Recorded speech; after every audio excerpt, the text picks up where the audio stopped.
বাড়ির টানে বাড়ি যাওয়া মানুষ আজও কর্মস্থলে ফিরছেন। এ নিয়ে বিস্তারিত জানাতে নগরীর নতুন ব্রিজ এলাকা থেকে যুক্ত হচ্ছেন কাজী মাহফুজ। মাহফুজ, যানবাহনে বাড়তি ভাড়ার অভিযোগ পেয়েছেন কিনা আর সবশেষ কি পরিস্থিতি দেখছেন?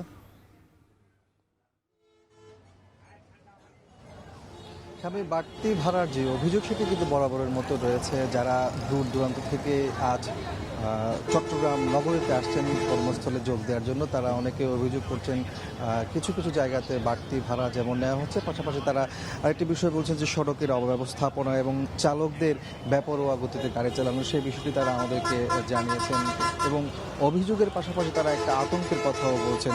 আপনাকে বলে রাখি যে গতকালকেও কিন্তু চট্টগ্রাম নগরীতে ফেরার পথে কয়েকটি জায়গায়, বিশেষ করে ফটিকছড়ি, বাঁশখালী সহ বেশ কয়েকটি জায়গাতে সড়ক দুর্ঘটনায় 5 জন মারা যায়। সেই আতঙ্কটাও কিন্তু এই যারা শহরে ফিরছেন কর্মস্থলে তাদের মধ্যে রয়েছে।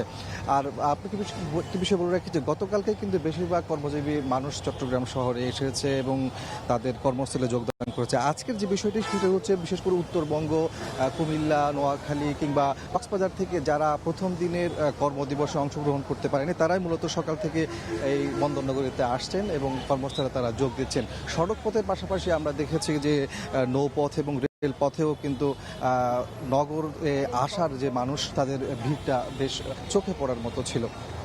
আর আরেকটা বিষয় বলে রাখি যে এই যারা কর্মস্থলে যোগ দিচ্ছেন তারা কিন্তু বেশ সন্তুষ্টির কথা বলছেন। দীর্ঘ একটা সময় তারা ছুটি কাটিয়ে কর্মস্থলে ফিরেছেন এবং সেখানে তারা তাদের যথাযথ কাজগুলো করতে পারবেন। একই সাথে আমরা আজকে যে বিষয়টি দেখতে পাচ্ছি সেটি হচ্ছে বিশেষ করে শ্রমজীবী যে মানুষগুলো রয়েছে, যারা বিভিন্ন কলকারখানা থেকে শুরু করে গার্মেন্টসে কাজ করেন, তাদের সংখ্যাটা কিন্তু আজকে বেশি আমরা দেখতে পাচ্ছি বন্দরনগরীতে ফেরার ক্ষেত্রে। তো সবকিছু মিলিয়ে বলা যায় যে অনেকটা স্বস্তির মধ্যেও মানুষ যে ঈদের ছুটি, সেই ঈদের ছুটি কাটিয়ে বন্দরনগরীতে ফিরছেন। তবে বাড়তি ভাড়া, একই সাথে যে সড়ক পথের একটা আতঙ্ক, দুর্ঘটনা, সেটি কিন্তু তাদের মধ্যে ভর করেছিল, সেটি কিন্তু তারা আমাদেরকে জানিয়েছেন। এই ছিল আমার কাছে শহরে ফেরার মানুষের সর্বশেষ তথ্য।